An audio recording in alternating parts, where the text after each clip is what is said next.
बिस्मिल्लाहिर्रहमानिर्रहीम, अस्सलाम वालेकुम नाज़रीन। आप देख रहे हैं प्रोग्राम सिटी एट 10 और मैं हूं आपकी मेज़बान अना यूसुफ। अभी प्रोग्राम से पहले मैं कुछ सोच रही थी और वो ये सोच रही थी कि प्रोग्राम का टाइम 10:05 का है, तो हमने 10:05 पर इन होना होता है। 11:05 का है तो हेडलाइंस के बाद हमने 11:05 पर इन होना है। ये छोटी छोटी चीज़ें हमें तो ये मजबूरन वक्ती पाबंदी जो है वो करनी होती है, अदरवाइज़ हमारे MCR में शोर हो जाता है कि क्यों जी आप अभी तक लाइव नहीं आए हैं। हाँ, तो ये चीज़ें अगर आप अपनी रूटीन में भी करना शुरू कर दें, वक्त की पाबंदी और वक्त की अहमियत को समझना शुरू कर दें, यकीन माने आपके बहुत सारे काम जो हैं वो आसान होना शुरू हो जाएंगे। मैं बहुत सारे पेरेंट्स को देखती हूँ कि घर में वो आराम आराम से जा रहे होते हैं, बच्चों को स्कूल लेके जाना है, तो बच्चों का स्कूल अगर 7 साढ़े 7 लग रहा है तो आप उन्हें टाइम पे ये छोटी छोटी चीज़ें अगर सिखाएंगे तो उनके आने वाली ज़िंदगी में ये बहुत ज़्यादा जो है उनके लिए फ़ायदेमंद होगी। कामयाबी की ज़मानत है। ऑनेस्टली स्पीकिंग बहुत सारे कामों में मैंने ये खुद आजमा के देखा है। अच्छा जी, शो भी इस तरह अच्छा जाता है अगर आप टाइम पे आ जाएं। तो आज का शो देखते हैं जी। हम आपके साथ कौन कौन सी खबरें शेयर करेंगे। मेहमान हमारे इंशाल्लाह हमें 11:05 पर ज्वाइन करेंगे। गर्मी की शिद्दत बहुत ज़्यादा है, डॉक्टर्स ने हमें बताया था हिफाजत कैसी करनी है। वो लोग जो कि कहते हैं कि जी कुछ ऑर्गेनिक होना चाहिए, जिन लोगों का ट्रस्ट हकीमों पर ज़्यादा है। सो आज हमारे साथ 11 बजे एक हकीम साहब होंगे जी, और हम आपको बताएंगे कि गर्मी से निजात हासिल करने के लिए आपने कौन कौन सी जो है वो चीज़ें अपनानी हैं। लेकिन इसके लिए आपको इंतज़ार करना होगा 11:05 तक का, और आपकी बर्थडे भी हम विश करेंगे इंशाल्लाह 11 बजे वाले सेगमेंट पे। खबरों की डिटेल्स के लिए हमारे सीनियर रिपोर्टर्स हमारे साथ मौजूद हैं। आमिर रज़ा खान साहब और हसन अली ने ज्वाइन किया है। अस्सलाम वालेकुम, बहुत बहुत शुक्रिया। पहली खबर की तरफ चलते हैं। जान बचाने वाली अद्वियात, और ये जान बचाने वाली अद्वियात जो हैं दूसरी तीसरी दफ़ा ये खबर आ चुकी है। ख्वाजा इमरान नज़ीर साहब कुछ दिन पहले हमारे साथ शो में थे और उन्होंने कहा कि जहाँ कहीं पे भी किल्लत हो आप मुझे बताएं, मैं आवाम की शिकायत भी सुनूंगा, आप लोगों की शिकायत भी सुनूंगा और मसला फौरी तौर पर हल करूंगा। मसला सर ही क्यों उठाता है, सवाल ये है आमिर भाई। देखें, अगर जान बचाने वाली अद्वियात जलादों के हाथ में होंगी तो यही काम होगा। जलाद का काम जो है किसी की जान बचाना नहीं होता है, उसका काम जान लेना होता है। और ये जो इस वक्त जो फार्मास्यूटिकल कंपनीज हैं, माजरत के साथ उनमें से बेशतर ऐसी हैं जो कि जान लेना चाहती हैं, लोगों की जान बचाना चाहती हैं। इनकी परवरिश कौन करता है? ये मंडे को ख्वाजा साहब से मुलाकात हुई और उन्होंने बताया कि कैसे कंपनीज जो हैं वो गवर्नमेंट्स को ब्लैकमेल करती हैं अद्वियात की मसनूई शॉर्टेज करके, और फिर उस पर वो अपनी शराइत मनवाती हैं और उसके बाद वो करते हैं। देखिए, कारोबार ये नहीं है। कारोबार तो मेरे नबी ने भी किया, कारोबार तो सहाबा ने भी किया, कारोबार तो आज भी लोग कर रहे हैं, और जो कर रहे हैं ईमानदारी के साथ, उनका रुतबा रोज़े क़यामत पैगंबरों के साथ होना है। नबी जो ईमानदारी के साथ कर रहे हैं और जो बेईमानी के साथ कर रहे हैं, इनको एक एक जान का जो है उसका वो देनी पड़ेगी और ये दोज़ख में जलेंगे। इनको अंदाज़ा नहीं है कि जान बचाने वाली दुआ जिसको नहीं मिलेगी, सिर्फ इनके होर्डिंग से, इनके प्रॉफिट कमाने के लालच से उसकी अगर जान गई तो ये कातिल डिक्लेयर होंगे रोज़े क़यामत, और इनका गिरेबान होगा और जो मकतूलीन हैं उनके हाथ होंगे। तो मुझे ये बताएं, ये फार्मास्यूटिकल कंपनीज़ वाले, ये नजायज़ होल्डिंग करने वाले, ये जो अद्वियात के बड़े डीलर्स हैं जो कि बुक करते हैं अद्वियात को कि फ़लाँ फार्मास्यूटिकल कंपनी की दवा है वो बिकनी है और वो उसने फ़लाँ डॉक्टर को जो है ख़रीद रखा है, इसमें डॉक्टर्स भी शामिल है। टूर्स करवाए जाते हैं, टूर्स अब बाहर रह गए भाई, अब तो उनको घर मिल रहे हैं, बहुत ज़्यादा उनको बहुत लग्जरी लाइफ देते हैं। अच्छा आमिर वो भाई, डॉक्टर लेकर वो मेडिसिन वाला इंजेक्शन 27,000 रुपए में मिल रहा है। आप मुझे बताएं, जो जिस बंदे के पास पहले तो बाद एक 20,000 वाला इंजेक्शन। अच्छा, ये जो इंजेक्शन है इसमें मैं देख रहा था कंट्रास्ट, क्योंकि मैं पिछले दिनों हॉस्पिटल में एडमिट था, तो ये कंट्रास्ट वाला इंजेक्शन तो हॉस्पिटल में भी अवेलेबल नहीं है। मैंने ये और जो ये कंट्रास्ट वाला इंजेक्शन है इसके जरिए CT स्कैन होता है, वो आप स्कैन करते हैं उसमें पहले इंजेक्शन लगाते हैं ताकि आपकी बॉडी जो है वो मशीन स्कैन कर सके। तो बड़ा मेहरबानी की उस वार्ड बॉय ने, जिसने मुझे वो ले जाते हुए व्हील चेयर के ऊपर, उसने मेरे कान में कहा कि सर जी कंट्रास्ट पूरे मुल्क की चीज़ लबना मैं ही ले आके देना। अच्छा, इसका मतलब आप भी समझते हैं, मैं भी समझता हूँ। और मैं मतलब ऐसा आम पेशेंट नहीं था वहाँ पे ना, मैं तो वो हार्ट पेशेंट था। मेरे पे तो MS साहबान और प्रिंसिपल साहबान और प्रोफेसर साहबान सब मेहरबान थे, और वो उसकी वजह भी थी मेहरबान होने की उनकी। उसके बावजूद मेरे साथ कान में ये बात कही जाती थी कि जी आपके कमरे की सफाई देखा कैसे की है, आप तो समझ नहीं होंगे, आपको कंट्रास्ट का इंजेक्शन नहीं मिल रहा तो हमला आके ये देखिए सारी इस माफिया को तोड़ने की ज़रूरत है। और मैं बारहा आपके प्रोग्राम में पहले भी कह चुका हूँ कि ये जो कंपनीज़ इस नाम पर बदनाम करती हैं गवर्नमेंट्स को कि जी अद्वियात के सॉल्ट नहीं आने दिए जाते, गवर्नमेंट को भी चाहिए कि बिल्कुल हमारा हमसाया मुल्क है इंडिया, इससे हम सॉल्ट नहीं लिया करें। ये बाहर से जो दूसरे बाहर से आते हैं ना सॉल्ट, वो इससे इंडिया से लें, खुद इंपोर्ट करें और ये मेडिसिन कंपनियों के लिए अवेलेबल कर दें ताकि ये बहाना ख़त्म हो जाएगा। मेरा ख्याल है ये सारे का सारा एक लालच का जरिया है और मरना भूल गए हैं ये लोग। इस माफिया मर जाएंगे तो देखिए ना, आपके पास वो बुनियादी चीज़ें हैं जिनसे आपकी डायरेक्ट जान को खतरा भी है और जान बचनी भी है। तो अगर ये माफिया के साथ रहमो करम पे ही रहे तो फिर हसन ऑप्शन इसमें ना देखें, इसमें आमिर भाई ने बात की, बहुत अच्छी बात है, लेकिन इसमें सबसे पहले आप ये देखें कि जितनी भी फार्मास्यूटिकल कंपनीज़ हैं उनके जो मालकान हैं वो कौन है। उनमें ज़्यादातर लोग आपको वो मिलेंगे कि जो गवर्नमेंट में बैठे होंगे और इस वक्त भी मौजूद हैं, आमिर भाई भी जानते हैं उनको, जो पंजाब गवर्नमेंट में भी मौजूद हैं और बड़े तगड़े किस्म के वज़ीर हैं वो। तो अब ये सारी चीज़ें तो गवर्नमेंट ने देखनी है ना। आमिर भाई ने कहा कि हमसाया मुल्क से सॉल्ट या बाकी जो भी चीज़ें इस्तेमाल होती हैं जो पाकिस्तान में अवेलेबल नहीं है वो मंगवाई जा सकती हैं, बड़े आराम से मंगवाई जा सकती हैं। लेकिन सबसे पहला जो काम है वो ये है कि ये जो होल्डिंग करते हैं, जो मसनूई किल्लत पैदा करते हैं, उनके खिलाफ आज तक गवर्नमेंट ने क्या एक्शन लिया? जी। मेरा नहीं ख्याल आमिर भाई कि इसमें आज तक गवर्नमेंट ने कोई भी एक्शन हमें नजर आया हो कि जो होल्डिंग करते हैं, जो छुपे भी नहीं है, ये ढके छुपे नहीं है, सबको वाज़ेह पता है। अब इसमें एक और चीज़ ये हो रही है, आप भी बेहतर जानती होंगी कि अब आप कोई चीज़ फ़र्ज़ करें आप इंसुलिन लेने चले गए, वो कहेंगे जी इंसुलिन तो नहीं है, इसका जो अल्टरनेट फार्मूला है वो ले लें।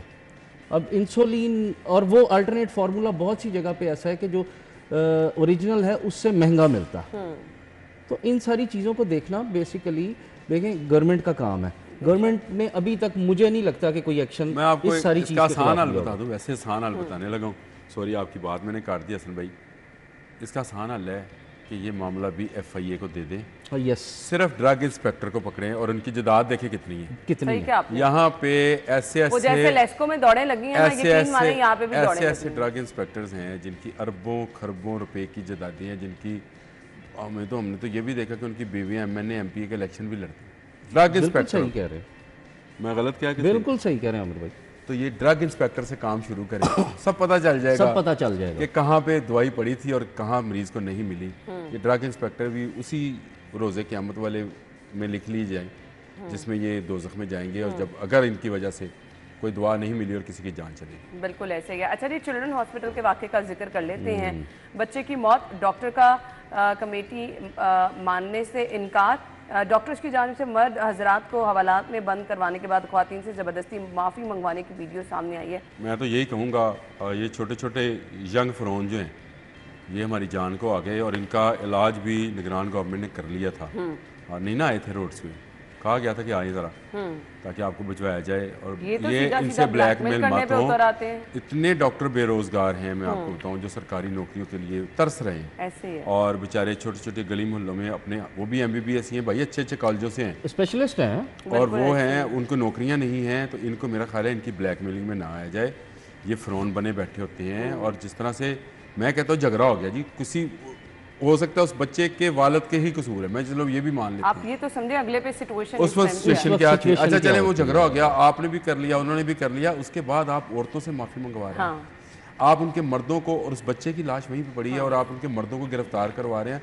और लानत है ऐसी गवर्नमेंट पे भी जो इनकी बात मान रही है। और मैं लानत इसलिए नहीं भेज रहा हूँ, मैं इसलिए भेज रहा हूँ कि आपको ये एहसास नहीं रहा कि ख़वातीन जो हैं वो हॉस्पिटल में रुल रही हैं, माफिया मांग रही हैं और ये फ़रौन बने बैठे हैं। ये यंग डॉक्टर्स का मुस्तकिल इलाज करें, ये इनका मुस्तकिल इलाज नहीं है। और ये हर सरकारी हॉस्पिटल में ये पहला वाक़या भी नहीं है, जो परसों जिन्होंने रोड्स ब्लॉक किए रखी और स्कूल के बच्चों का टाइम ख़राब था, फिर वो गर्मी, लंबी कतारें, हमने ट्रैफिक लंबी कतारें, सब एयर कंडीशन वाली गाड़ियों में नहीं होते, मोटरसाइकिलों पे थे बच्चे, जिस तरह से ख्वार हुए हैं। तो मेरा ख्याल है इनकी बदमाशी को नथ डालनी चाहिए। मैं लफ्ज़ बोल रहा हूँ, हो सकता है आप काटें या ना काटें। यंग डॉक्टर्स को नथ डाले बगैर आप इन हॉस्पिटल के सिस्टम को अब ठीक नहीं चला सकते। ऐसे ही है। और ये जिस तरह वाक़यात होते रहते हैं, अक्सर हमने देखा है इसके लिए तो मेरे ख्याल से कुछ ना कुछ लाजमी करना है, किसी को एक को तो मिसाल बनाएं ताकि इस तरह के वाक़यात रुकें।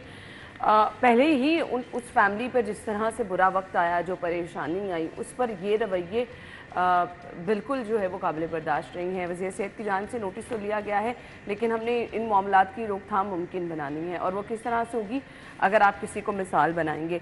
हम ब्रेक ले लेते हैं, ब्रेक के बाद अगली खबर की तरफ आएंगे, हमारे साथ रहिए।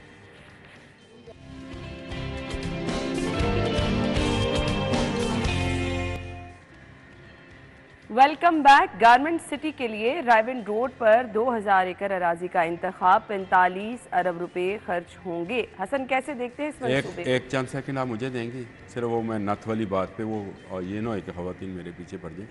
ये जो हमारे अड़ियल जानवर होते हैं ना, बैल वगैरह, उनको जो नथ डाली जाती है वो इसलिए होती है कि वो काबू में रहे। तो ये उस हवाले से मैंने बात की थी। मैंने कहा ख़वातीन मेरे से प्रोटेस्ट नहीं, वैसे मुझे समझ आ गई थी, नहीं तो मैं खुद ही आपको आप तो वैसे न्यूज़ से रिलेटेड हो, आप तो हर साल कवर भी करती होगी मंडियाँ शंडियाँ भी, आप इसका मुझे समझ आ गई थी कि आप किस हाँ, मैंने कहा वो ना मेरे पे वो जो हकूक़ के निस्वा मेरा जिसम मेरी मर्जी वाली ख़वातीन जो है मेरे पे चार दौड़े। नहीं, ये वो वाली बात नहीं थी, इसलिए मैं चुप रही थी, अदरवाइज मैं खुद आमिर भाई को कह देती कि ये नहीं आपको कहना चाहिए। हसन, आपकी तरफ अच्छा, इसमें ना ये एक प्रोजेक्ट बहुत अच्छा है, इससे नो डाउट के बहुत सारी नौकरियां जो जनरेट होंगी, सब कुछ होगा। लेकिन इसमें जो मुझे इख्तलाफ है इस चीज़ पे कि गवर्नमेंट ने काफ़ी अरसे से एक कायद-ए-आज़म अपैरल पार्क के नाम से शेखुपुरा पे जो है वो एक बहुत बड़ा इंडस्ट्रियल स्टेट बनाने का एक प्लान किया, और वो अब डेवलप भी हुई। निगरान हुकूमत ने उस पर बहुत काम किया। मुझे याद है कि निगरान वज़ीर थे SM तनवीर साहब, वो हर दूसरे तीसरे चौथे दिन जो है वो वहाँ पहुँचे होते थे कि इसकी डेवलपमेंट देख सकें कि कहाँ तक पहुँचा है। और उसमें यह था कि स्पेशल इकोनॉमिक जोन बनाना था उसको, जिसमें टैक्स की छूट है, आपने इंडस्ट्री वो मशीनरी बाहर से मंगवानी है उस पर छूट है, बहुत सारी चीज़ उसमें फैसिलिटीज़ थी।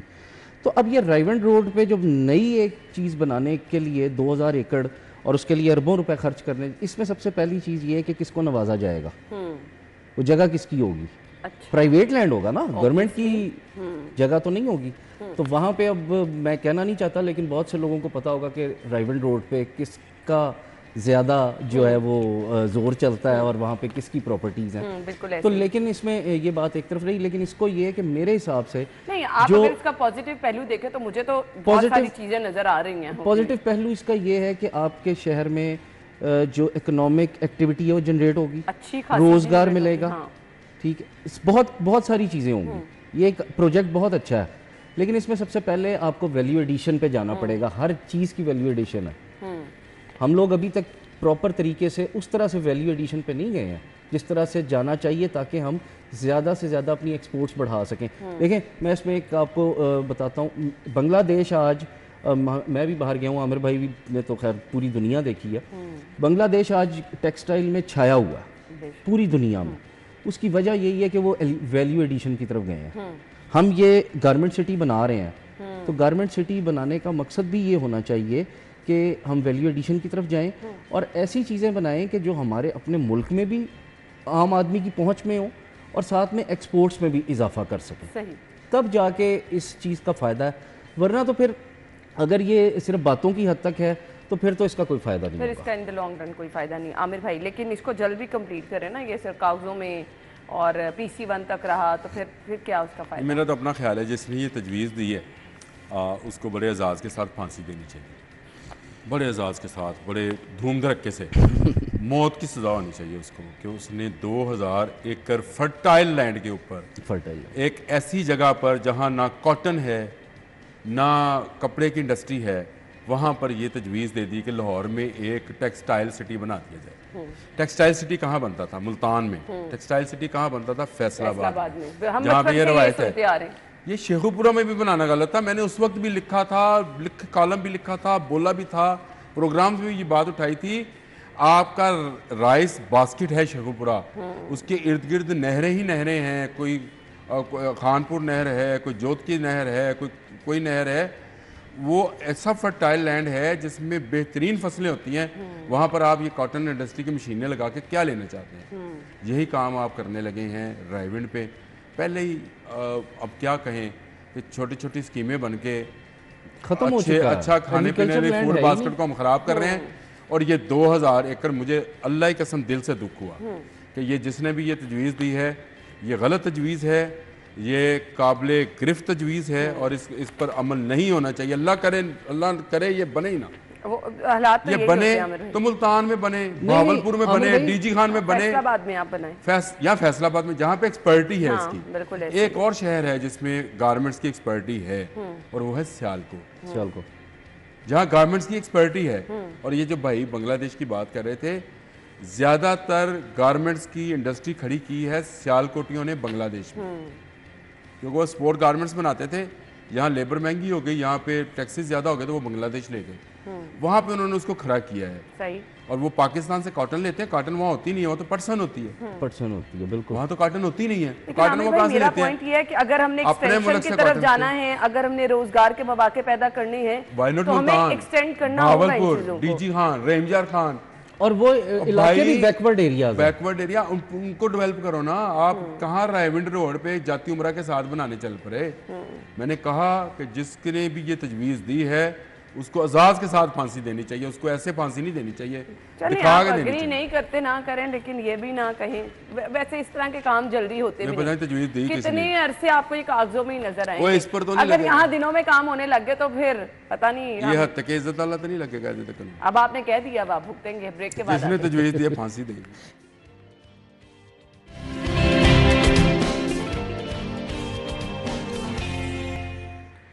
Welcome back once again. Punjab हुकूमत ने कुर्बानी के जानवरों के सेल पॉइंट बनाने की हिदायत कर दी है। आई डोंट नो कि हमेशा क्यों ईद से पहले ये सब प्लानिंग की जाती है। दफ़ा 144 नाफिज की जाएगी और जितनी मवेशी मंडियां हैं उनसे बाहर इजाज़त नहीं होगी। लेकिन मैंने हमेशा हर साल आप सब्जाजार कह लें, आप समनाबाद कह लें, आप गुलशन रावी कह लें, क्योंकि इन जगहों पर ज़्यादा आना जाना रहता है। घर से अम्मा की तरफ आओ जाओ तो आपको ये चीज़ें नज़र आती हैं। आमिर भाई, कभी इस पे इम्प्लीमेंट नहीं हुआ।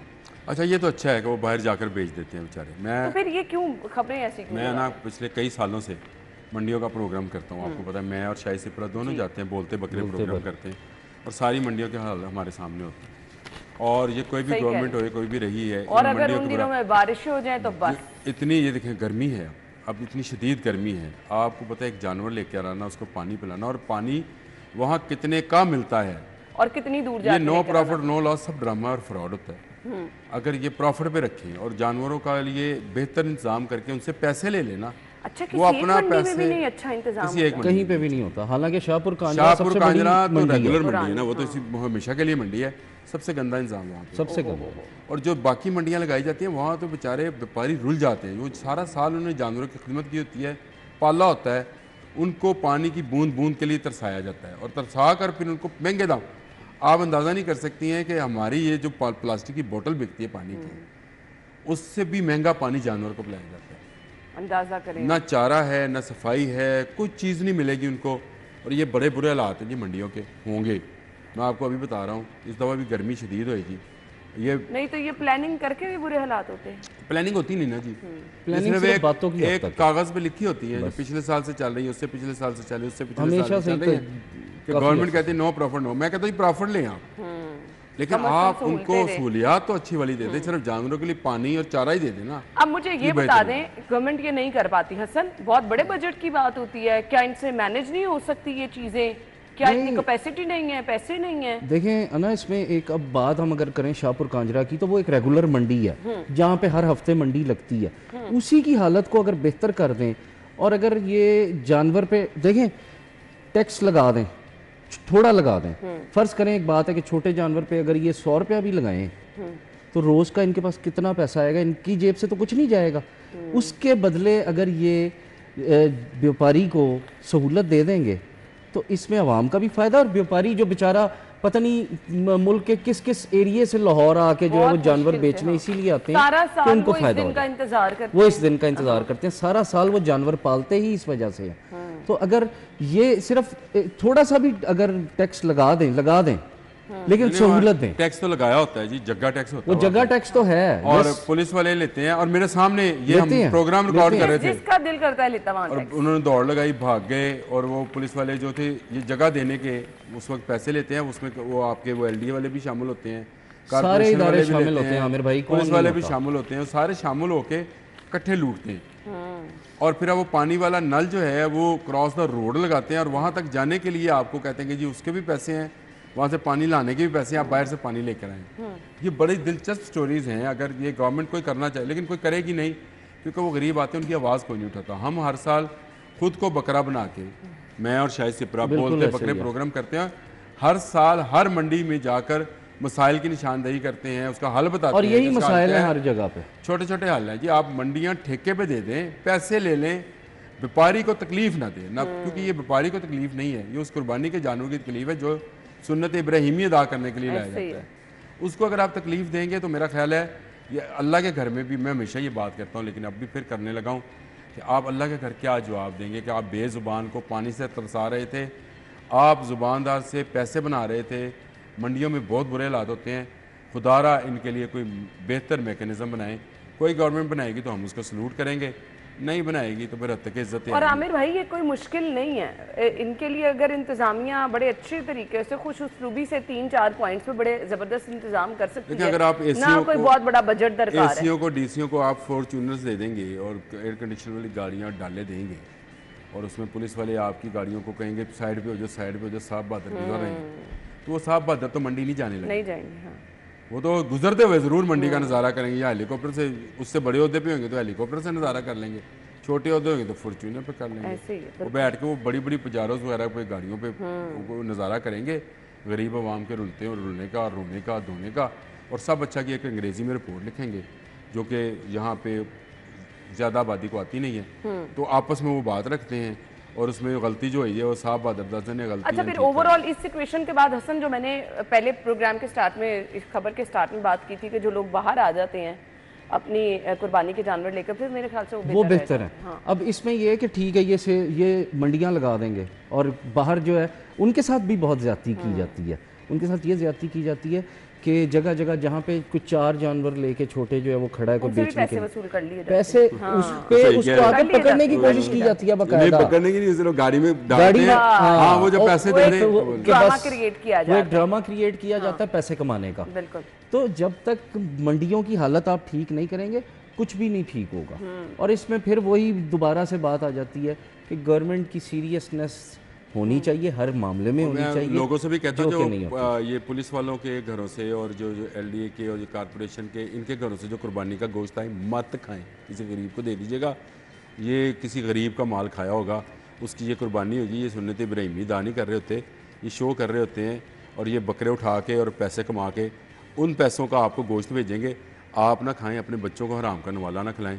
इनके घर से जो गोश्त आए किसी को और को दे दें, गरीब आदमी को दे दें, सदका दे दें, लेकिन इनके घर से आया हुआ गोश्त ना खाएं। ये अभी गरीबों का गोश्त नोच के खाएंगे। हाँ, क्योंकि जो हालात बताए जा रहे हैं, क्योंकि अब मेरे ख्याल से ये कोई, आप ये नहीं कह सकता कि आपने फील्ड मैं में 12 जाके साल से देखा मंडियां है। कवर कर मैं रहा वही हूं, कह रही बोलते हूं, बकरे आप प्रोग्राम प्रॉपर प्रोग्राम वहाँ पर 1 घंटे का रिकॉर्ड करते हैं, मंडियाँ विजिट करते हैं और हर रोज डिफरेंट आपकी हाँ, location नई मंडी होती में है ना, डिफरेंट लोकेशन होती है। तो वहाँ पर लोगों के मसाइल सुन के, व्यापारियों के मसाइल सुन के, और जब आपको कुछ वहाँ पर नज़र नहीं आ रहा होता और वो बेचारे, अच्छा फिर ऐसे में हम यहाँ बैठे हुए ना स्टूडियो में, मैं अक्सर कह रही होती हूँ रेट वाकई बहुत ज़्यादा है, तो वो फिर उनके अगर मसाइल देखें आमिर भाई उनकी एंड से, तो मेरे ख्याल से वो राइट देखिए वो कहाँ कहाँ से आए होते हैं। आप ये चीज़ देखिए ना, वो सिर्फ लाहौर के इर्द गिर्द से तो नहीं है, वो कोई जनूबी पंजाब से है, कोई सिंध से है, कोई कहीं से है, कोई कहीं से। और इसमें एक और चीज़ है, एंट्री पॉइंट से पैसे देने शुरू होते हैं एंट्री सरकार। पॉइंट से जब वो एंट्री पॉइंट चलता से। है और ना, क्या एंट्री पॉइंट से? यहाँ लाहौर की एंट्री, मैं लाहौर की बात कर नहीं रहा हूँ। आमिर भाई, जब जहाँ चलता है वहाँ से भी देता हूँ, वहाँ से रास्ते भी। में भी हाईवेज वालों को देते आते हैं पैसे। वो पैसे बेशुमार इतने पैसे हैं कि आप सोच, मैं जब हम सुनते हैं ना व्यापारियों की बातें, तो हम ये कहते हैं कि यार तू तो 10 बकरे तो रास्ते जी दिया है। ऐसे ही है। और इसमें एक और चीज़ है, अगर मौसम खराब हो जाए, आपने बारिश क्या होती इंतजाम है, किया हुआ है? होती है अक्सर ऐसे, अक्सर होता है, वो बेचारे फिर क्या होता वो है, मंडियों के रास्ते ही ऐसे हो जाते हैं कि आपका अंदर तक जाना ही नामुमकिन हो जाता है। तो वहाँ पे अब बताएं मुझे कि जब आप ना कोई सहूलत दे रहे हैं, कोई कुछ भी नहीं कर रहे हैं, और उल्टा उनसे पैसे वसूल ज़रूर कर रहे हैं, सहूलत कोई नहीं दे रहे, तो इससे बेहतर ये है कि आप बाकायदा तौर पे एक नोटिफाई टैक्स लगा दें, ताकि व्यापारी जो हैं उनको भी सहूलत मिले, मंडियों की हालत भी कुछ बेहतर हो। हम तो आज तक, मैं फिर वही कहूँगा, शाहपुर कांजरा एक प्रॉपर मंडी है उसकी हालत नहीं ठीक कर सके तो बाकी क्या करना। बिल्कुल ऐसे ही। तो इसलिए बेहतर ये है कि नोटिफाई टैक्स लगाया जाए ताकि जो व्यापारी हैं जिनको अपने जानवरों के लिए पानी चारे की ज़रूरत है वो उनको सहूलत मिल उनको सके। पता है कि मेरी कौन सी जगह है, कितनी बुनियादी जगह मैंने ली है। एक सहूलत ये है कि पानी मैसर हो, और इसके लिए हमने हमेशा हमेशा जब भी देखा है कि व्यापारी शिकायत कर रहे थे कि यहाँ पर पानी नहीं है, तो फिर जिसने इतनी गर्मी में अपना जानवर रखना उसके लिए तो प्रॉब्लम होगी। सो रिक्वेस्ट है इंतज़ामिया से कि आप जहाँ पर दावे ये कर रहे हैं कि तैयारियाँ की जा रही हैं वहाँ पर प्लीज़ कोशिश ये कीजिए कि ये बुनियादी जो मसाइल हैं ये हल हो ताकि व्यापारियों को भी। और लोगों वाली अपील भी याद रखिए, गोश्त ना लीजिएगा इनके घर से आया हुआ गोश्त तकसीम कीजिएगा फकीरों में, गरीबों खुद में ना रखें। खुद ना खाए, अपने बच्चों को ना खिलाइएगा, क्योंकि आप सदका कर देंगे तो उनके लिए हलाल हो जाएगा। लेकिन हमें पता है कि यार ये पुलिस वाला है, ये LDA वाला है, ये कारपोरेशन वाला है, इन्होंने इस यहाँ से किसी गरीब को खिला दीजिएगा, वो ज़्यादा बेहतर हो जाएगा। वैसे तो गोश्त देना ही, सारा बांटना ही गरीबों में चाहिए, मेरे ख्याल से ज़्यादा राइट उनका होता है। ब्रेक के बाद ज्वाइन कर लेते हैं।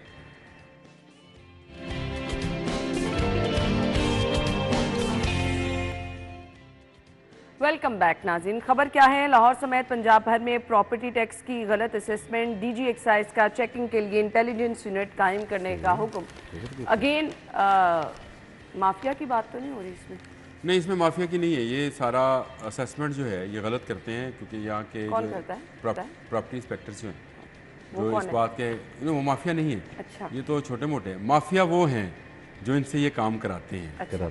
ये तो बेचारे अहलकार हैं, प्यादे हैं, और इनसे कहा जाता है कि फलां प्रॉपर्टी है, उसकी असेसमेंट जो है। आप कह रहे हैं मजबूरी देखिए में नौकरियां जो है ना, नौकरियां वो बहुत कुछ करवाती है। मैं आपको सच्ची बात बताता हूँ, जो ये काम नहीं करता है वो नौकरी से जाता है, उसके खिलाफ ऐसी रिपोर्ट बनाई जाती है। और मेरे पास 20 केस ऐसे आते हैं, जो ईमानदार बंदा है उसको इस सिस्टम से निकाल कर फेंक दिया जाता है, फेंक दिया जाता है, काम ही नहीं करने उस पर ऐसा पीड़ा लगाएंगे, उस पर ऐसा कोई कानून लगाएंगे तो वो बेचारा सारी उम्र एड़ियाँ रगड़ता मर जाएगा, ना उसको पेंशन मिलेगी ना तनख्वाह मिलेगी, उसके बच्चे भी रुल जाएंगे, उनके बच्चों को भी सरकारी नौकरी में नहीं है। ये सिस्टम गंदा इतना बना दिया गया है, और उसमें गलत असेसमेंट से आपको पता है कि अरबों की चीज़ लाखों में आ जाती है और लाखों की चीज़ कौड़ियों में आ जाती है, और उस पर उसी हिसाब से टैक्स, उसी हिसाब से टैक्स होगा। आपके शहर की जो इतनी बड़ी ग्रोथ है ये किससे हुई है? गलत असेसमेंट से हुई है। बिल्कुल ऐसे ही है।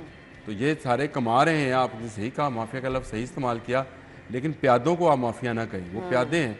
अगर वो नहीं बादशाह का हुक्म बजा लाएंगे तो उनकी गर्दन उड़ा दी जाएगी। अब वो बात इस पर तक इज्जत तो नहीं लगती, लग भी सकती है आमिर भाई, गर्दन उड़ाने पर। गर्दन उड़ाने आप कह रहे हैं कि मैं पेश हूँ। नहीं, मैं पूछ लूँ, देखे पूछना जरूरी है, इस पर तो नहीं लगती कि नहीं, बादशाह सलामत है। रियलिटी बता रहे हैं मेरे ख्याल से, जब आप बात ही बिल्कुल अपनी वैलिड कर रहे हैं तो फिर उस पर क्या कौन लगा सकता है? बनती नहीं है। लेकिन अब इनका करना क्या है हसन? इसमें देखें फिर वही बात आ जाती है, ये भी FIA को दे दें। अब आपने क्या क्या काम FIA ठीक से है, कराने? चलें किसी तरफ तो FIA भी लगेगी ना, तो बेहतर ये है कि अच्छा ये तो एक चीज़। वैसे FIA के भी 4 अहलकार पकड़े गए हैं, उनको भी किसी FIA को दे दें। हाँ वाकई। क्या करेंगे, किस को पकड़ेंगे? इसमें अब फिर वही बात आ जाती है, आमिर भाई ने कहा कि ये माफिया नहीं है, ये बेसिकली मेरे हिसाब से ये माफिया इस तरह से है कि नीचे से लेके ऊपर तक जो है वो इन्हीं के थ्रू सारा कुछ जाता है ना। बिल्कुल। अब अगर गलत असेसमेंट हो रही है और आपका शहर जो है वो कहाँ से देखें, अब ऑलमोस्ट अगर हम देखें तो वो मुरीद के से शुरू हो जाएं और इधर से आप पतोगी के पास तक चले जाएं, ये सारा लाहौर शहर चला जाए। पुकारा से शेखुपुरा से कसूर तक लाहौर है, ठीक है ना। तो ये ऐसे ही तो नहीं बढ़ गया, और वही बात आ जाती है इसमें। अब इसमें देखें गवर्नमेंट को टैक्स, गवर्नमेंट कहती है जी टैक्स इकट्ठा नहीं होता। जब आप सही असेसमेंट नहीं देंगे उसके हिसाब से, जब टैक्स ही नहीं बनेगा, जब एक चीज़ जो फ़र्ज़ करें 1 करोड़ रुपए, उसको ये इंस्पेक्टर्स जो हैं ये 10 लाख रुपए की बनाएंगे तो उस पर क्या टैक्स आएगा और टैक्स कैसे इकट्ठा होगा? लेकिन कह दिया गया है कि जानबूझकर जो अफसरान गलत असेसमेंट करेंगे उनके खिलाफ कार्रवाई होगी। अल्लाह करे, आई होप हो जाए ताकि कुछ तो काम बेहतर हो। बहुत बहुत शुक्रिया आप लोगों के वक्त के लिए। नाज़रीन, हेडलाइंस के बाद हम आपको ज्वाइन करेंगे। Stay with us.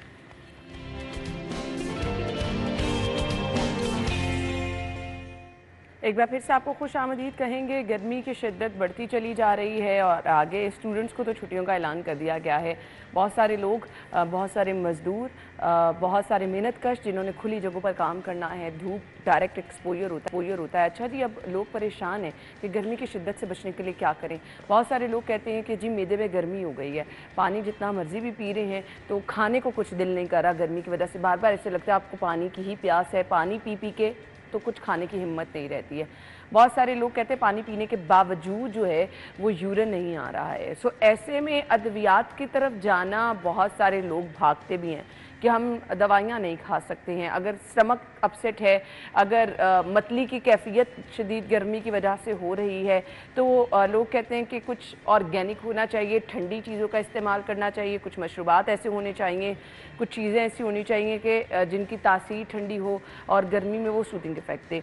Hakim Mohammad Ahmad Salimi साहब ने हमें ज्वाइन किया है, तो आज हम इस टॉपिक पर बात करने वाले हैं कि गर्मी की शिद्दत असरअंदाज हो रही है। सो आपका कुछ खाने को दिल नहीं कर रहा, मेदे में आपके मुसलसल जो है आपको इस तरह फील हो रहा है कि जी तेज़ाबियत की सी कैफियत है, पानी पी पी के आपका खाने की तरफ जो है वो देखने को भी बहुत सारे लोग कहते हैं दिल नहीं कर रहा। तो आपको इसमें क्या करना है? अपने मेहमान को खुशामदीद देंगे। अस्सलाम वालेकुम। वालेकुम सलाम जी। बहुत बहुत शुक्रिया।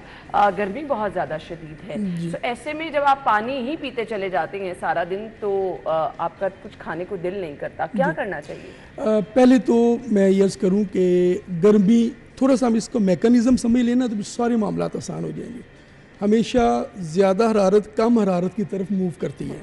हमारे जिस्म का जो दर्जा हरारत है वो 37 डिग्री सेंटीग्रेड होता है। गर्मियों में नॉर्मली ये 40 से ऊपर 44 या अब आजकल तो 45 से भी ऊपर चला गया और बाज़ औक़ात 49 तक चला जाता है टेम्परेचर। तो ज़्यादा टेम्परेचर होने की वजह से जब ज़्यादा हरारत है तो कम हरारत की तरफ जब मूव करती है तो हमारे जिस्म के अंदर कुछ वेजल्स होती हैं, कुछ रगें होती हैं, वो फैल जाती हैं। वो जब वो डायलेट करती हैं तो उससे पसीना ज़्यादा आता है और उसके नतीजे में जिस्म से इलेक्ट्रोलाइट या जो हमारे जिस्म में नमकियात का तवाज़न है वो ख़राब हो जाता है। अच्छा, जब वो ये जो हमारे जिस्म के अंदर इलेक्ट्रोलाइट्स होते हैं ना, ये हमारे जिस्म के मुख्तलिफ हज़म के निज़ाम को, हमारे जिगर के निज़ाम को, गुर्दों के मामलात को ये बैलेंस रखने के लिए बड़े ज़रूरी होते हैं।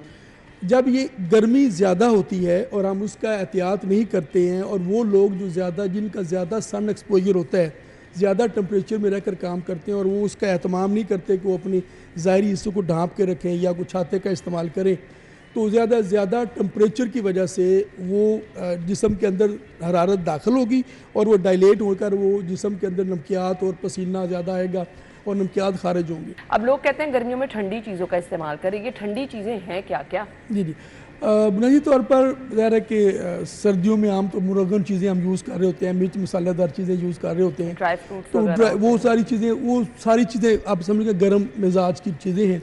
अब वो ज़्यादा चीज़ें आप गर्मियों में इस्तेमाल जारी रखेंगे तो नुकसान होगा आपको।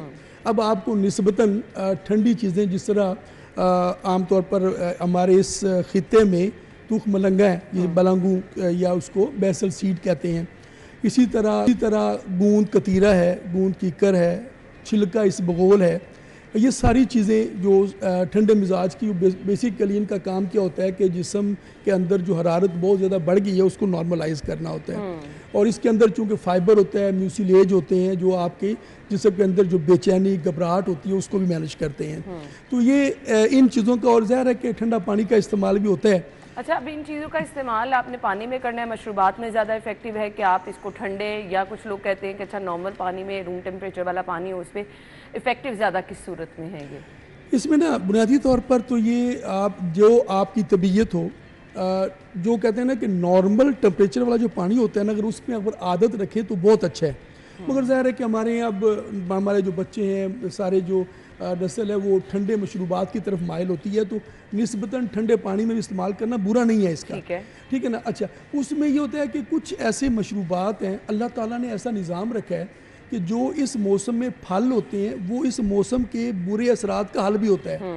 जिस तरह आम है, अभी इस मौसम में कच्चे आम अभी मौजूद हैं, जो कच्चे आम का जो शरबत तैयार होता है, जो घरों में केरी का शरबत से हम कहते थे, ये इस मौसम का बेहतरीन जो मशरूब है, इसे इस्तेमाल करना चाहिए। केरी का शरबत बना कर रखें, घरों में कच्चे आम अभी मौजूद हैं, ठीक है। और इसी तरह जो दूध की लस्सी है, ये बेहतरीन मशरूब है। हाँ, जिसे हम कच्ची लस्सी कहते हैं। कच्ची लस्सी कहते हैं, ठीक है। और थोड़ा सा दूध और ज़्यादा पानी, ठीक है ना, मिलाएं और उसमें निस्बतन काला नमक मिलाएं। अच्छा, ये ज़्यादा अच्छा रहेगा।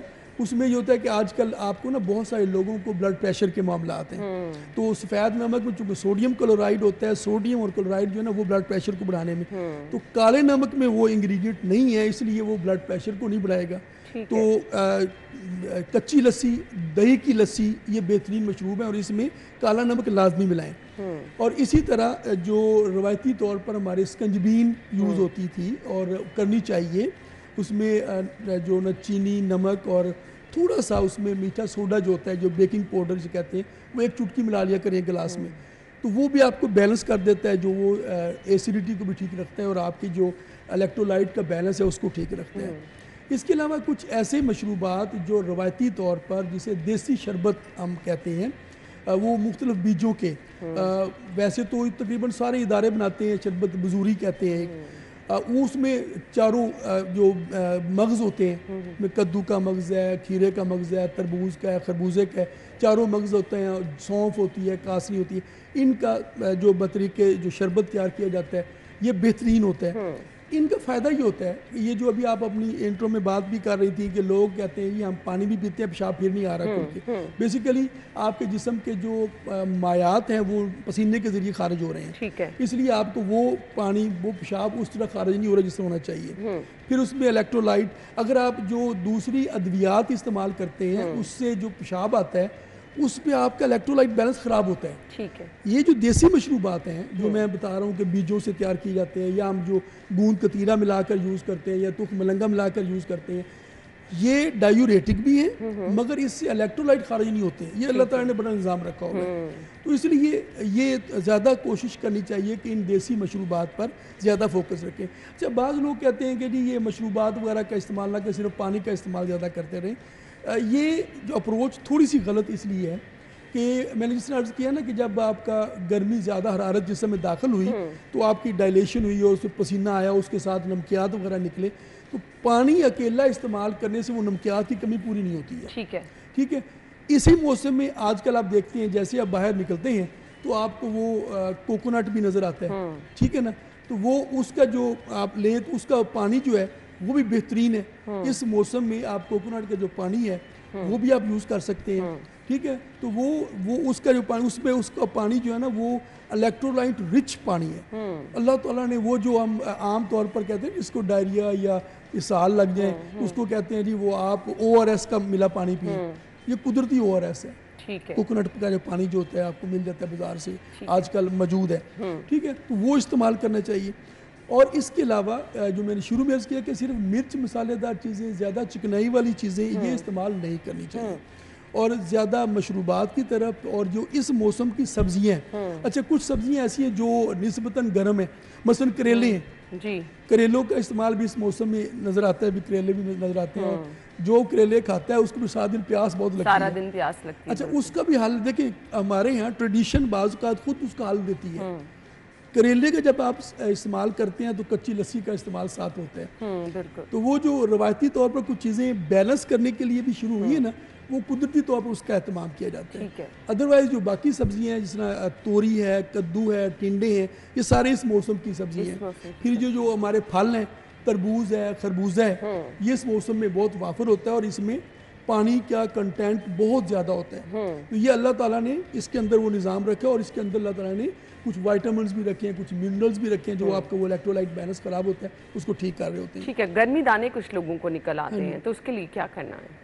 गर्मी दाने बेसिकली इस मौसम में नहीं नज़र आते, इसके बाद जो मौसम आता है खास में जब बरसात होती है, ह्यूमिडिटी होती है ना, उस वक्त होते हैं। तो वो ये अभी जिस तरह ज़्यादा टेम्परेचर की वजह से आपके मसाम खुल रहे होते हैं, फिर उस मौसम में आपके निस्बत वो मसाम जो ह्यूमिडिटी होती है, मॉइस्चर होता है आपके ओवरऑल फिजा में, तो उसकी वजह से मसाम बंद होने शुरू हो जाते हैं, और वो जो पहले पसीना निकलता है तो उसकी वजह से वो दाने बंद होना शुरू हो जाते हैं।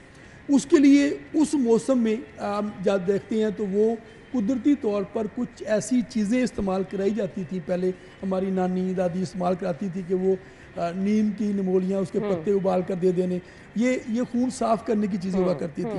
बुनियादी तौर पर उसका काम क्या होता था कि वो पसीना आवर होती थी और वो मसाम खोलती थी, जिससे ये दाने शाने आप खुद ब खुद ख़त्म हो जाते थे। तो ये चीज़ें हैं, और कुछ जिनको हो जाएं तो ये एक मुल्तानी मिट्टी का नाम लोगों ने सुना होगा, अच्छा वो ऊपर लगा दिया जाए, गुलाब का अरक है उसका इस्तेमाल कर लिया जाए जिस्म के ऊपर, तो ये गर्मी दानों वगैरह के लिए बहुत बेहतरीन चीज़ साबित। अच्छा, बाहर से जो लोग आते हैं वो एकदम से कहते हैं जी हमारी स्किन जो है वो ऐसे बहुत गर्म हो गई है, रेड निशान पड़े, तो फौरी तौर पर उसके लिए आपने क्या करना है अगर कोई होम रेमेडी करना चाहे? फौरी तौर पर ज़ाहिर है कि अब मैंने अर्ज़ किया ना, इसका मैकेनिज़्म की ज़्यादा हरारत से है तो वो उसकी वजह से एक तो साए में बैठना चाहिए और थोड़ा सा स्टे करना चाहिए, ठीक है ना, और थोड़ा सा जब स्टे करेंगे तो नॉर्मल टेम्परेचर हो जाएगा ऑटोमेटिकली, सारी चीज़ें सिंपल। ठीक है। पानी का इस्तेमाल, और वो थोड़ा सा इसमें मैंने कहा कच्ची लस्सी का या काला नमक मिलाकर मशरूब का इस्तेमाल करें तो वो फौरी तौर पर आपका इलेक्ट्रोलाइट का बैलेंस ठीक होता है और टेम्परेचर आपका नॉर्मल हो जाता है। ठीक है। मुझे ये बता दीजिएगा कि जो मजदूर बाहर काम कर रहे होते हैं, सो उनके लिए तो गर्मी की शिद्दत क्योंकि डायरेक्ट असरअंदाज हो रही होती है, कोई ऐसी चीज़ें कि अगर पसीना आ भी रहा है तो रूटीन में अगर वो इन चीज़ों का इस्तेमाल करें तो डिहाइड्रेशन से वो बच सकते हैं? ऐसे लोग जो है ना, एक तो जो दो चीज़ें तुख मलंगे हैं, ये रात को 1 चम्मच भिगो के रखें, सुबह कोई भी जो मशरूब, जिसमें मैंने कहा कि वो बजूरी का शरबत जिस तरह का मैंने बात की, या वो पानी में आप शिकंजी बनाकर उसमें भी आप 1 चम्मच 1 गिलास पानी में मिलाकर पिया करें।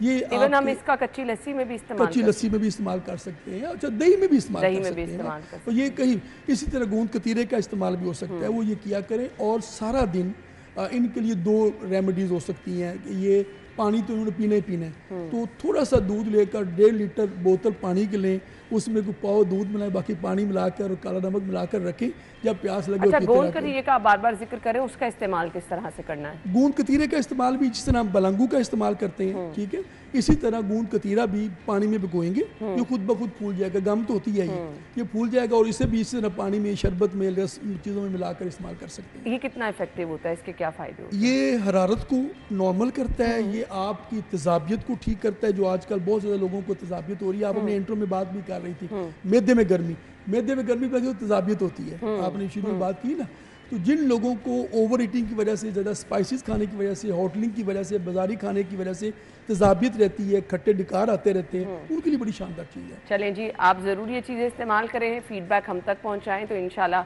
हम हकीम साहब से आगे भी मुख्तलिफ टॉपिक्स पर बात करते रहेंगे। बहुत बहुत शुक्रिया आपकी खिदमत के लिए। ब्रेक के बाद ज्वाइन करेंगे, स्टे विद अस।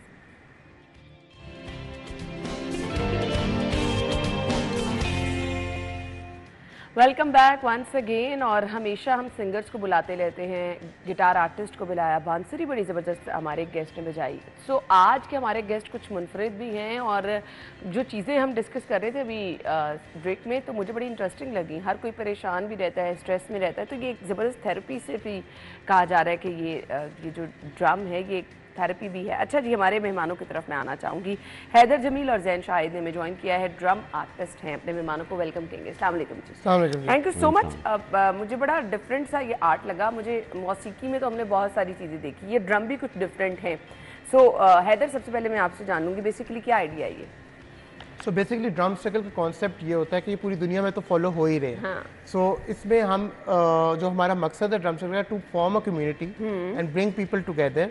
और इसके अंदर हम सबको ड्रम्स देते हैं। इसमें आपको कोई प्रायर नॉलेज नहीं चाहिए कि how to play these drums, ठीक है। और इसमें बेसिकली ये होता है कि हम कोशिश करते हैं कि आप सबकी पॉजिटिव वाइब्स जो हैं वो ड्रमिंग के थ्रू निकालें। ये एक बहुत अच्छा स्ट्रेस रिलीफ के लिए बहुत अच्छा है, ये आपकी डिप्रेशन में हेल्प करता है, ये आपकी एंजाइटी में हेल्प करता है, और प्लस एंटरटेनमेंट तो ये है ही। हाँ, बिल्कुल। और आपके इर्द गिर्द एक एनवायरनमेंट ही ऐसा होता है कि आप खुद ब खुद वो इंजॉयमेंट वाले हसार में आ जाते हैं। जैन, आपसे जानना चाहूँगी किस तरह से लेते हैं, आइडिया क्या था बेसिकली आपका?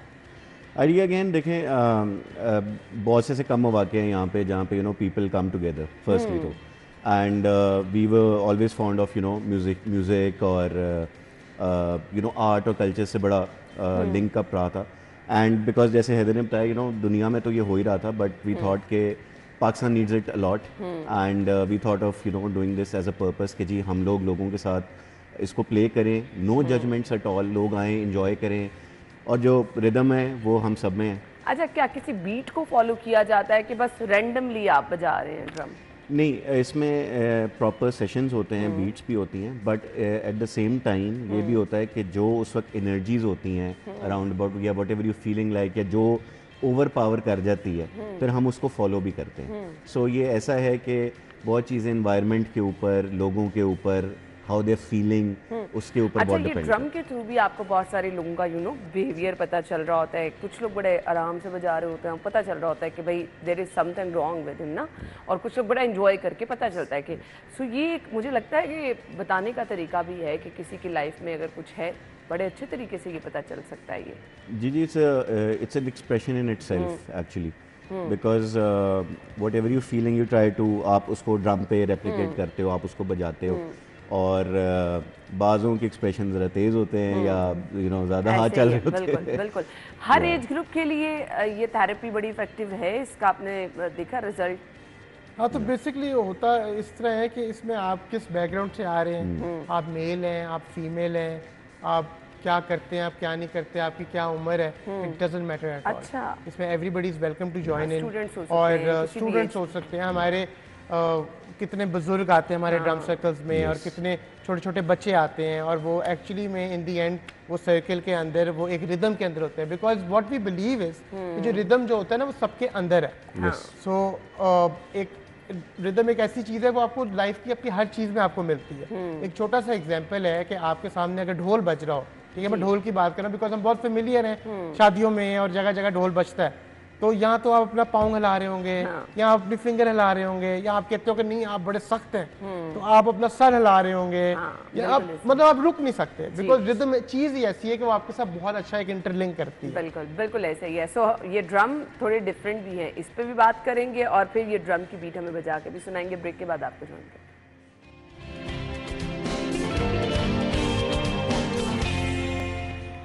Welcome back. मेरे ख्याल से स्कूल, कॉलेजेस, यूनिवर्सिटीज़ में भी ऐसे कुछ आपको सेशन रखने चाहिए। स्टूडेंट्स जो है बड़े एक्टिव भी रहेंगे, और आई थिंक वो जो एक स्ट्रेस वाली कैफियत होती है ना उनकी, स्कूल्स में ख़ास तौर पे बच्चों को लग रहा होता है वो हर रोज़ स्कूल उठ के जाना है, पढ़ाई करनी है, तो ये छोटा सा अगर एक सेशन होगा तो मेरे ख्याल से एक पॉजिटिव एनर्जी जो है स्टूडेंट्स में होती है। अब अपने मेहमानों से जान लेते हैं कि मैं बिल्कुल ठीक कह रही हूँ, ऐसा ही है? बिल्कुल ऐसे ही है। ये स्कूल्स वगैरह में होते भी रहे हैं, ठीक है, हम we doing a lot of shows in schools, universities, colleges वगैरह। हाँ, क्योंकि अगर पढ़ाई पढ़ाई पढ़ाई चलती रहे ना तो वो एक स्ट्रेस वाली कैफियत। बिल्कुल, इसका क्योंकि ड्रम सेट का मकसद ये है कि आपका स्ट्रेस जो है वो दूर करे, तो आई थिंक ये तो बहुत एक आइडियल है कि स्टूडेंट्स को ये मौका मिले टू प्ले दीज ड्रम्स। बिल्कुल। अच्छा, अब मुझे बता दें कि प्रॉपर इसका अगर कोई ट्रेनिंग लेना चाहे, सो आपसे मैं जानना चाहूँगी ट्रेनिंग के कितने मराहिल होते हैं? हर कोई सीख सकता, मुश्किल तो नहीं है? क्योंकि गिटार, वायलिन, ये चीज़ें तो हमें लगता है कि थोड़ी डिफ़िकल्ट हैं।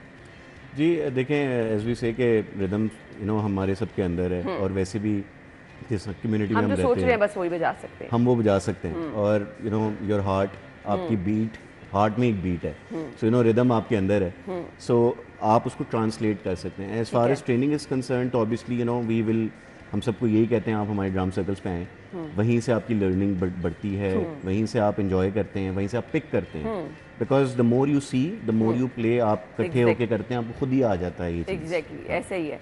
सो मुझे आप बताइएगा ये डिफरेंस क्यों है इन दोनों में, और ये ड्रम कुछ चेंज है, मैंने पहले कभी इस तरह से अच्छा, सो बेसिकली इनको कहते हैं परकशन इंस्ट्रूमेंट्स, ठीक है, और ये डिफरेंट टाइप ऑफ इंस्ट्रूमेंट्स होते हैं। अगर आप इनको उठा के थोड़ा सा दिखा दें, डिफरेंट ओरिजिन के होते हैं। जैसे फॉर इंस्टेंस अगर हम इसकी बात करें, ये एक इसको कहते हैं दरबूका, ये गॉबलेट ड्रम है। सो इसका जो ओरिजिन है वो मिडिल ईस्टर्न कंट्री से निकला हुआ है, और इसके ऊपर एक होती है सिंथेटिक स्किन, तो it's more like a plastic skin. अच्छा, ठीक है, और बाकी this is more like a djembe, ठीक है, और डिफरेंट शेप्स में होते हैं जेम्बेस। जेम्बेस बेसिकली अफ्रीकन रीजन से निकले हुए हैं, ठीक है, इसमें रोप ट्यूनिंग होती है, इसमें ये बॉल ट्यूनिंग होती है, और जो इसकी स्किन होती है, अगर कोई खरीदना चाहे, दीज आर एक्सपेंसिव ड्रम्स। जो इसकी स्किन होती है, ये यहाँ तो गोट स्किन होगी, यहाँ तो काउ स्किन होगी, और आजकल तो फिश स्किन भी ड्रम्स मिल रहे हैं। हाँ, तो डिफरेंस इसमें क्या होता है? क्या साउंड इसमें बेस्ट आती है? इसकी जो जेम्बेस वगैरह होती है उसकी जो होती है वो लो साउंड होती है, वो बेस ज्यादा निकालती है, और जो दरबूकास हैं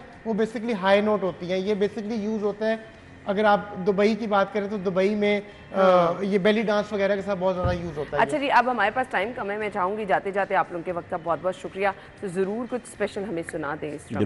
डेफिनेटली।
Thank you sir.